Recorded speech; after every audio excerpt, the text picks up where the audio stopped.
Alright, so not too long ago, I was reading a book to my kid before bed one night, and the book just so happened to be If You Give a Mouse a Cookie, which was a classic story back when I was a kid. And if you had a crappy childhood and never heard of it, well, it's basically a story about a mouse that takes advantage of a small child and talks him into giving him cookies, and then milk, and then he wants a napkin, and then he's like, I don't know, doing weird stuff in his bathroom. There's a lot going on in that book, alright? I don't remember the whole thing. But basically the point the book was trying to make was trying to get you to not be a pushover, or else people are gonna take advantage of you, especially piece of shit rodents that have a hankering for fucking Pepperidge Farm chocolate chip cookies. And that's a pretty good message for kids, I gotta say. But then at the end of the book, spoiler alert, at the end of the book, the goddamn mouse just asks for another cookie. What the hell kind of ending is that? The kid just gets taken advantage of the whole time and he's never like, hey, you know what, mouse? You can go fuck yourself. If you want a glass of milk so bad, why don't you get your ass up at 4:30 in the morning and do my fucking paper route, and then you can afford to buy your own goddamn milk. Nope, instead he's just a doormat the entire time. I mean, what the hell's this kid gonna do when he grows up and his drug addict Uncle Bill asks to borrow $3,000 so he can start a fucking professional hopscotch league? Oh yeah, here you go, Uncle Bill, let's hop to it. Yeah, no, that's stupid as hell. So what I'd like to do in this video is give you a slightly more realistic version of If You Give a Mouse a Cookie. It's gonna be the same gist of the story, but with a few minor changes. Starting off with the title, of course, which I think should be called If You Give a Rat a Frito by Bruce Stu Films. All right, here we go. If you give a rat a Frito, well, he's probably gonna ask for more. What kind of fucking pervert only eats one Frito after all? And if you give a rat more Fritos, well, he's probably gonna want a 40 ounce of malt liquor to wash it down. And if you're gonna give a rat a 40 ounce of malt liquor, well, you know his ass is gonna want a Newport menthol to go with it. They go hand in hand, for Christ's sake. What do you expect?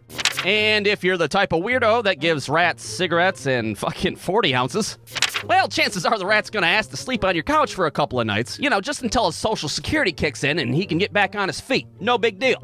And if you do indeed let the rat sleep on your couch, well, he's probably gonna shit all over it. You can't let a fucking drunk wild animal sleep on your furniture. What the hell's the matter with you?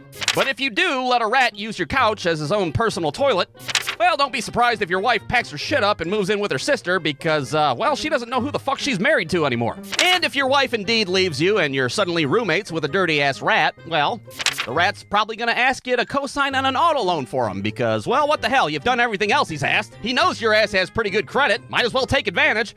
And if your lack of a backbone-having ass does become a co-signer, well, the rat's gonna finance a piece of shit 2012 Ford Focus so he can pick up all his punk-ass rat buddies.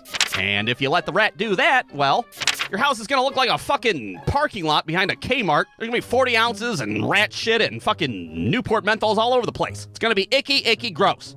But if you do decide to let that shit happen, well, the city's gonna deem your residence unlivable and they're gonna condemn your fucking house. And if you let the city condemn your house, well, your credit score is gonna be in the shitter, the Ford Focus is getting repossessed for sure, and your ass is gonna be homeless and living on the street. And if your ass is homeless and living on the street, well, I bet you're gonna be awfully, awfully hungry now, aren't you? And guess what happens next? That's right, it's gonna be your ass asking the rat if he's got any fucking Fritos, and all of a sudden you're on the cover of a children's book titled, If You Give a Dumb Fuck a Frito.